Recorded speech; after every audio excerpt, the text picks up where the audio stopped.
How do environmental factors influence autism etiology? Imagine a puzzle where each piece helps explain why someone might develop autism spectrum disorder. While genes are a big part of the picture, environmental factors also play a role in shaping the outcome.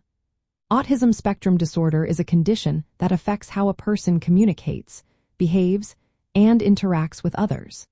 It results from a mix of genetic and environmental influences, with environment adding important pieces to the puzzle.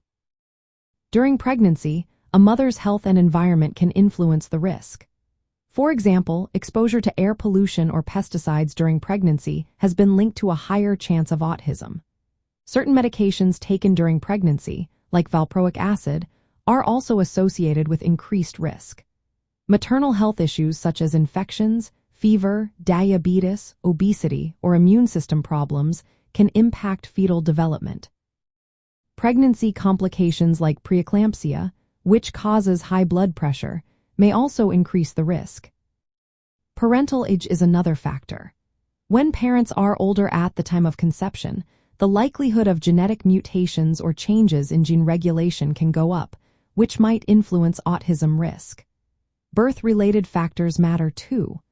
Babies born prematurely, with very low birth weight, or who experience oxygen deprivation during birth may have a higher chance of developing autism. Environmental influences can also change how genes work without changing the genes themselves. This process is called epigenetics. For instance, environmental factors can cause chemical modifications to DNA or histone proteins, which can turn genes on or off. These changes can affect brain development and might even be passed down to future generations. Many environmental factors can interact with genetic predispositions, making some individuals more vulnerable. For example, exposure to oxidative stress or damage to genetic material can influence how the brain develops. The good news is that many environmental risks are modifiable. Reducing exposure to air pollution, avoiding certain medications during pregnancy, and managing health conditions can lower the chances of autism risk factors affecting a child. Understanding how environment influences autism helps us see why prevention and early intervention are so important.